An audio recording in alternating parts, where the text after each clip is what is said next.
You're watching Jason Nappy Weather. I'm tracking the threat for a rain bomb or a wet microburst today. I'll talk all about that in the forecast here, what that means, and how many people will be impacted by these wet microbursts, by these rain bombs today. There is an opportunity for that. The atmosphere is primed for that to happen. What you see behind me, that is a picture of a wet microburst. So all of the rain, the wind, the hail, boom, it falls down to the surface here like a bomb, and then it spreads out about 2.5 miles in diameter. It can wreck a whole neighborhood. It can be life-threatening, especially if this hits trees and bring those trees, those limbs down on property, down on you and your car, down while you're walking the dog. So you got to watch very closely here today for a wet microburst. That's the greatest threat this afternoon, especially in Maine. I'll get into all of that in the forecast. Let's look at things now, what's going to be happening. I'll time it all out for you.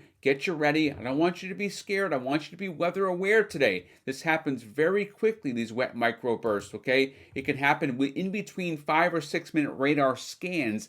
And once this front comes through the Northeast today, that's our trigger mechanism for the showers, for the thunderstorms. And if these go into supercell mode, then you've got your opportunity for wet microbursts. You need supercells. You need big time thunderstorms for that to happen in the Northeast today. So it is typically a southeastern United States situation because they've got the heat and humidity, because they get the wind sometimes.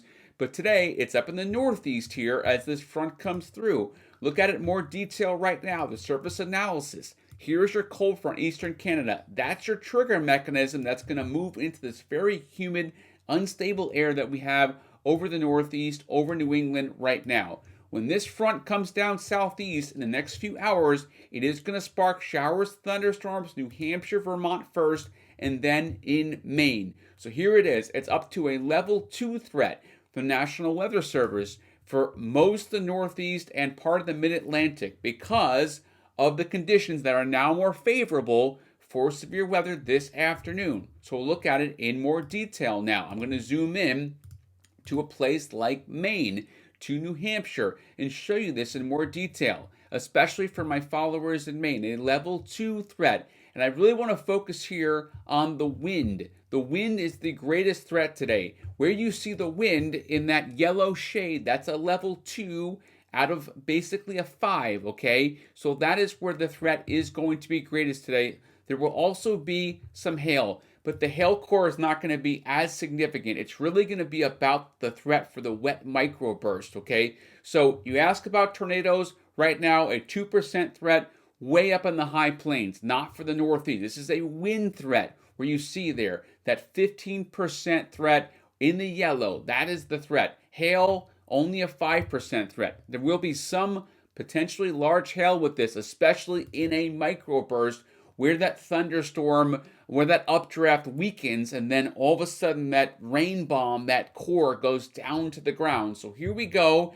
One kind of factor I look at in the models here to look at where a microburst could pop out is actually the wind forecast, okay, at ground level, where we live at ground level. So look at ground level here, and you see these reds and oranges popping up, and the southern coast up towards the western foothills and even towards the Katahdin region. You see where you have these kind of clusters here. This is where the supercells, this is where you could get that downburst, that microburst to put down that wind and that hail very quickly. So watch out all of Maine today. You have to have your guard up for this. So now let's talk about microbursts and what they are in more detail.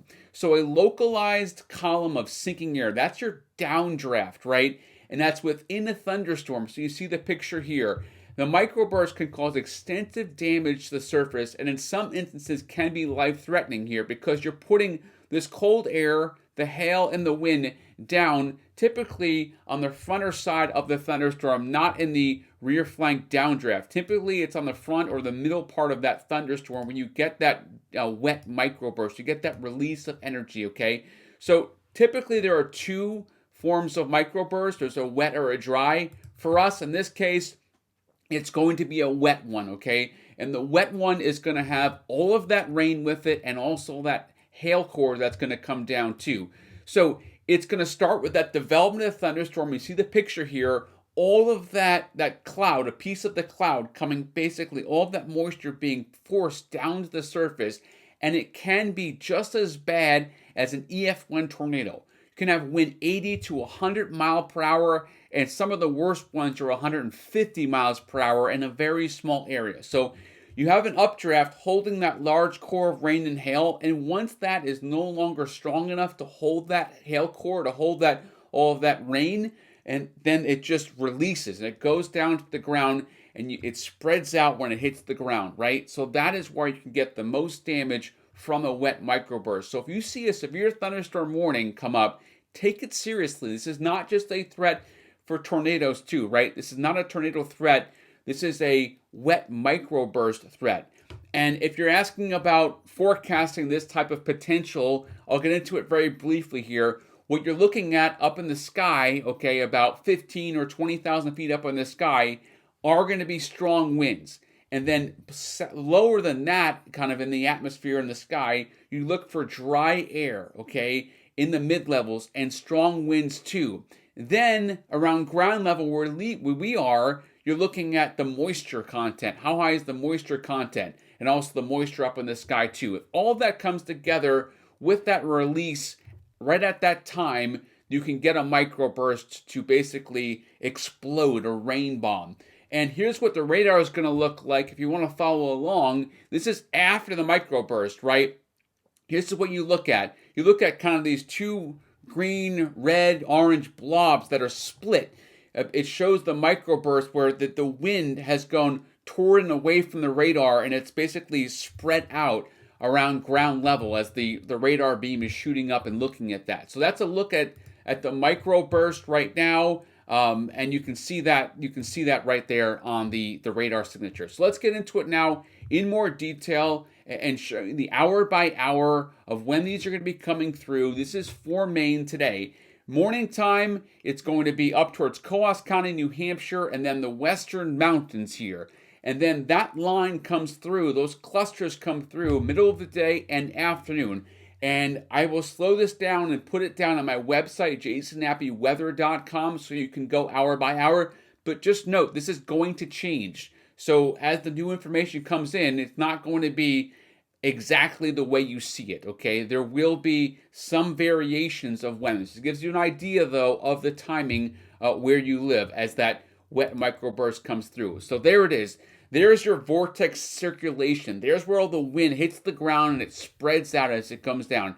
And the winds can exceed 80 miles per hour with this. So I really want you to take this threat seriously as this wet microburst threat comes at us into the afternoon. There it is. That's what it's going to look like to the naked eye. You can see all of that rain and that wind.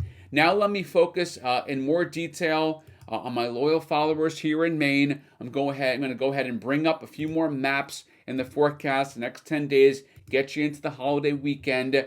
It's a level 2 severe threat for us in Maine today, in New England, in a part of the Northeast, okay? Wind, hail this afternoon, and the greatest threat is that microburst with a mild fourth, but then we get a heat wave. So a lot of active weather going on the next few days. It's going to be great on the 4th, nice and mild, 70s to 80 for a high, low humidity, and then all of a sudden the heat shoots up Saturday and Sunday, and the humidity really comes up on Sunday here. So let's look at it now in more detail. The next 10 days, get you ready for that. 75 today in the mountains. Western mountains, get it before the northern mountains, before the Boundary Plateau, before the county. Okay, 75, severe thunderstorm today. And then for Friday, tomorrow on the 4th, looks great. No need to worry about the weather at all. It's going to be perfect for the fireworks. Saturday, it's 75, and then Sunday, 85. Now, on Monday, it's 79. The thunderstorms are back, and we get somewhat of a backdoor front to come through next week with on and off showers and temperatures cooling off into the 70s, right? So that's when the humidity will be coming down out of the very high tropical levels, and that's going to be next week. But today, humidity is high. Threat for severe thunderstorms from noon on until about 9 o'clock. And then Friday, it's 76. Saturday, 84. And then humidity and heat just surge 93. It's going to feel like closer to 100 on Sunday and Monday with the humidity, and the thunderstorms start to roll in with lows in the 60s, a very typical summer pattern, although we do have a backdoor front coming through. Now, at the coastline, the threat is not as high, but there's still a threat. You can't let your guard down to the coast. You could still get a microburst at the coast. It's just that typically the marine layer tends to knock these thunderstorms down and stabilize the air, but we'll see. I don't want you to completely think at the coast that you're in the clear. It's just less of an opportunity at the coast. The greatest opportunity is going to be a few miles inland up towards the western mountains, western foothills, Katahdin Region Capital District, okay? 81, 78, 79 at the coast, and then it just jumps to around 90 on Sunday. Humidity is up all next week. The cold front, the backdoor front next week is going to probably hang out around the coastline for days, so I don't expect it to be like it's going to be tomorrow where the sky clears and humidity drops. That is not going to be the case with next week. We're going to have opportunities for showers. Not rain every day, but there will be opportunities, especially from late Monday through next weekend into Friday and Saturday, July 11th and 12th. Go to jasonnappyweather.com for the latest forecast where you live and my weather blog.